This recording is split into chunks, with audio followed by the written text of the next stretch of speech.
Alright, hello everybody. So today I'm going to be going over the final exam talking points. So much like with the midterm, basically you do not know the exact questions, because you haven't gotten them yet, that will be on the final exam until, they drop the day of. However, they give you this list of talking points, and by mixing and matching these talking points, we can basically come up with ideas or with questions that might show up on the exam, or the types of questions that will show up. So hopefully you're more readily prepared for it when they actually do drop. So some just general notes for this video and for the final exam overall is before you watch this video, make sure you've read the readings first. Duh. Hopefully you've done this already or you were in class when this happened, but yeah, you'll need the context of the readings to understand what I'm going to be talking about or how I'm explaining the quotes. The second point is make sure you remember you need at least one quote from each reading. So you have to quote both readings on your final exam. If you don't do this, it is an automatic fail. So I would definitely make sure that I know my general argument for the question that I choose, and that I know I have evidence or that I can find evidence from both of the texts ready before I commit to a question. Ideally, I already have the quotes that I'm going to use from both of them, ready to go as soon as I start writing. This way, I just know I can satisfy the requirements of the final exam. If I can't find evidence from both texts to support my argument on a given question, I would either change my argument, I'd probably broaden it, so it would be, I could find more evidence within the text, or I would just choose a different question entirely. Because again, remember, you need both quotes. I'm just saying that because I don't want you to fail. The last thing I noted is no matter what question you choose, you'll likely have to do some weaving. That is, you have to weave your evidence to fit your argument. So, most times you'll usually end up with one quote, and it will touch at the essence of your argument or the thing that you're, the sort of what you're trying to tell your reader. It will touch on that, but it doesn't do so explicitly. So it becomes up to you to quote that evidence and then tie it back in with your idea and show your, that clear connection to your reader. So it's okay, here's this idea and I have this idea and here's how those two are connected. So I'll show you an example of how I do this at the end. I called it weaving here. This is basically the critical thinking that we often talk about, but it's sort of almost manipulating the quote to work for you. So I just mentioned this because we've been doing this throughout the semester, so you've already done this, but you may have to do more or less of it just depending on what question you choose and what argument you also, choose to write about. So now, going into the actual talking points themselves, I'm going to go through the articles one at a time and then just, give a talking point for each one. And some overall notes for the article. So we'll start with The Gatekeepers Who Get to Decide What Food is Disgusting by Jiayang Fan. Sorry, I don't know exactly how to say her first name, but I just put in parentheses the Food Museum one. She talks about the disgusting food museum a lot, so that's how I remember it. But some overall notes from this one is it's from the perspective of an immigrant, right, or a quote-unquote outsider, which is not a bad thing. In this case, actually, it's a good thing because her being an outsider helps showcase just how much our sense of what is disgusting or what is normal is determined by our culture and upbringing, right? So because she wasn't from America when she moved here, she was able to see things in a different light and kind of contrast that with her experience living in China. So that's something to note. Another thing, this is just a personal opinion here, so take this, take this as lightly or as heavily as you want to. You don't have to agree with me, but I find the anecdotal parts of this article to be more interesting or more captivating, and I personally think they would make for better quotes compared to the parts about the disgusting food museum. So she talks a lot about it, and I think it's a good sort of lead in to her her ideas and the overall idea of the essay. But you have to do a bit of explaining, because if you're gonna quote from the disgusting food museum or where she talks about it, we're always writing from the perspective that our reader has not read these articles, right? So you have to explain what it is, how it came about, or maybe not how it came about, but just the general idea of what it is, what happens there, and why it's important to your argument. Whereas the anecdotal parts, which is mainly the part where she talks about getting hot pot with her friends, or the part where she is boiling the crabs alive, those to me are much more relatable, and they need a bit less explaining because it's just a story, right? So to me, those are stronger parts to quote from, but of course you can include a quote from anywhere in the article. That's just my personal opinion.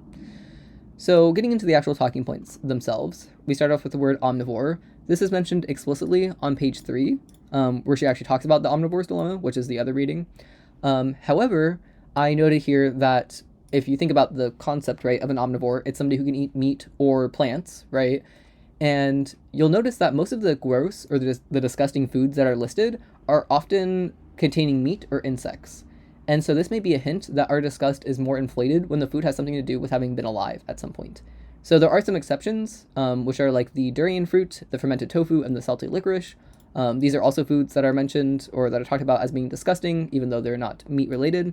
But there is something to say there that oftentimes it's always the meat ones, or often the meat ones, that are more disgusting for some reason. So yeah, those are the times that like the idea of omnivore is kind of touched on.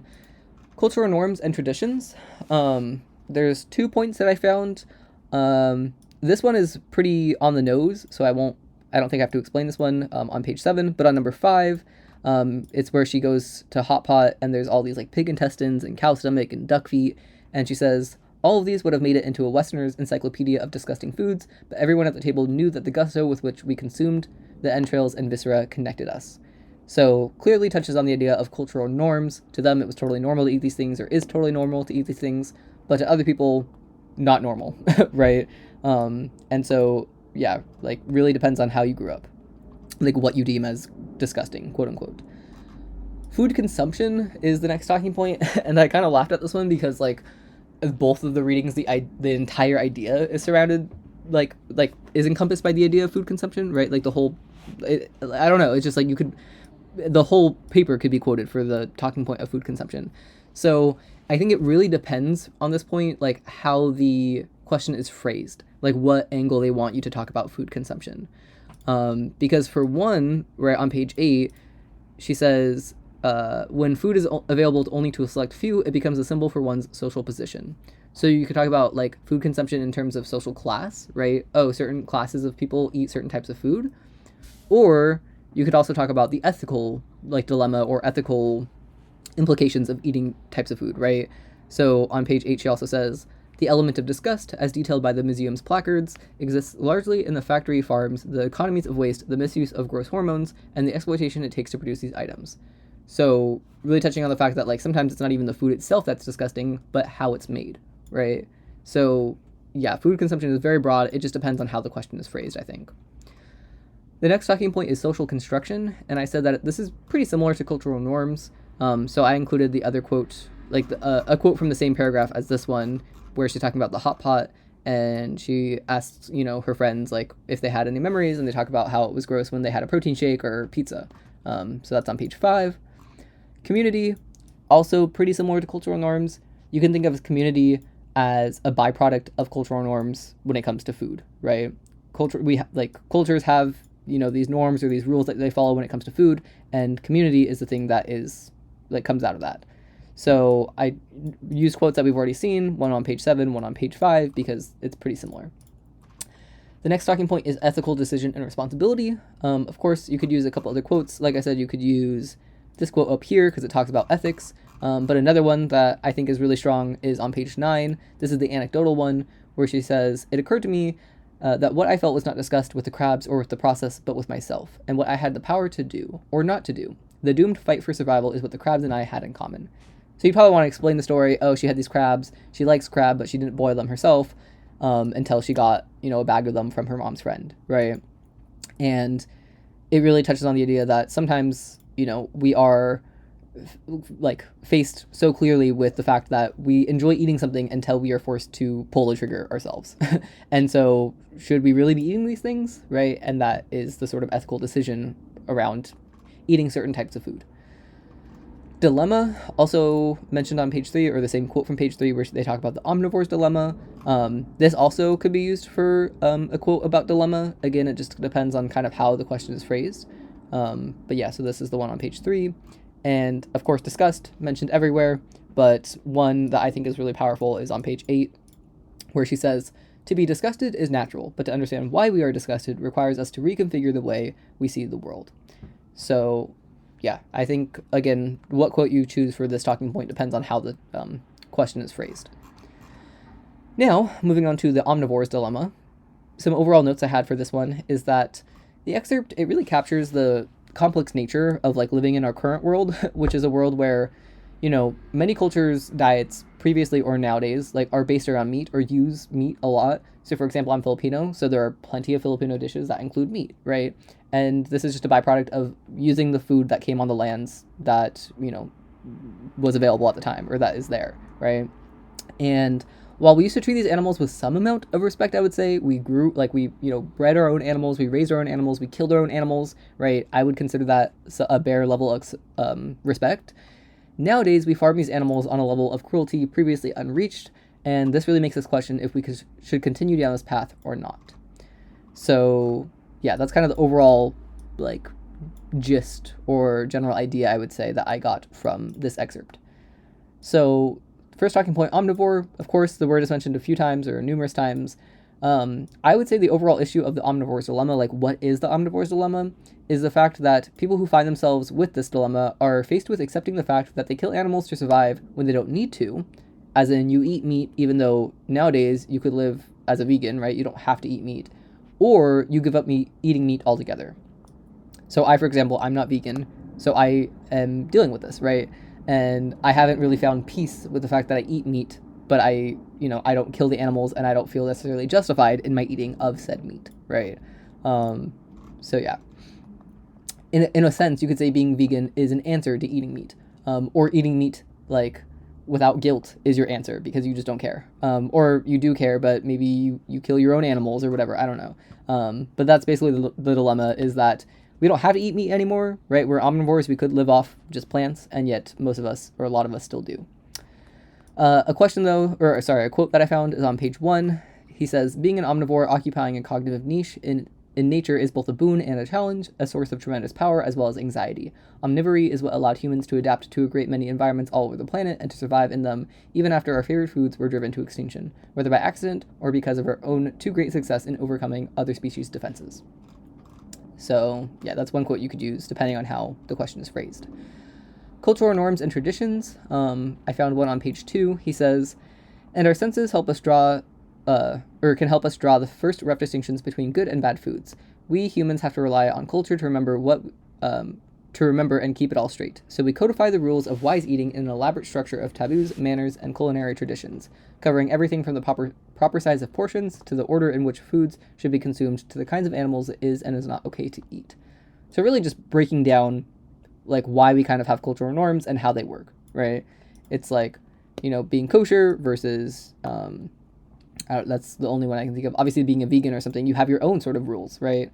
So, yeah. This also hints at the other article and what can end up being categorized as disgusting, because, again, what you choose to eat or what in your culture is considered normal or typical, and the rules that, you grow up with end up being the things that are, comforting and normal to you. Whereas everything outside of that can end up being kind of codified as disgusting or coded as disgusting.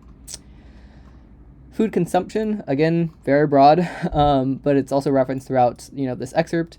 But one that I chose is on page 1 because I think it really just talks about the sort of the choices that we have surrounding food consumption nowadays, where he says, the organic apple or the conventional, and if the organic, the local one or the imported, the wild fish or the farmed, the trans fat or the butter or the not butter, shall I be a carnivore or a vegetarian, and if a vegetarian, a lacto-vegetarian or a vegan, right?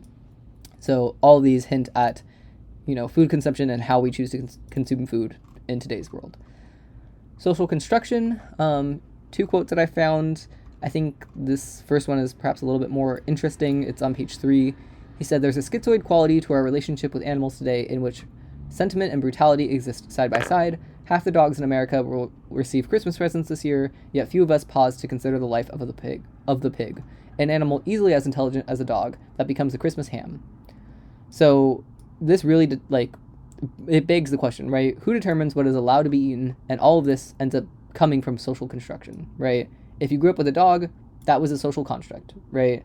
We have determined that it's okay to raise dogs or to have a dog in our house and to live alongside it. But if you grew up with a pig, that would be deemed as weird because we have not determined that to be okay or to be, normal. So a similar quote I found on page 2. I won't go over it because, again, just for the sake of time. But you can read it if you like. The next talking point is community. He talks about this directly on page 1. He says, taste in this more cultivated sense brings people together, not only in small groups at the table, but as communities. For communities' food preferences, the strikingly short list of foods and preparations it regards as good to eat and think represent one of the strongest social glues we have. And this is very true. We are definitely so closely linked to our people by the types of food that we eat, right? What your Thanksgiving looks like really can change depending on, the community that you're in. So yeah, ethical decision and responsibility. Of course, there's plenty of quotes that you can use from this one, but there's also two types of ethics, I would say, that you could kind of discuss, at least that I have found. One is the ethics of eating certain animals, but not the other, right? So the ethics of eating the pig, but not the dog. And then there's the ethics of eating animals at all, right? The omnivore's dilemma: why do we eat animals point blank period when we live in a world where we could choose to be vegan or vegetarian? Still a quote, though, that I found is on page 3. He says, whatever the cause, the effect is an unusual amount of cultural confusion on the subject of animals, and our factory farms are inflicting more suffering on animals than at any time in history, right? So the ethical debate of why are we doing this to our animals?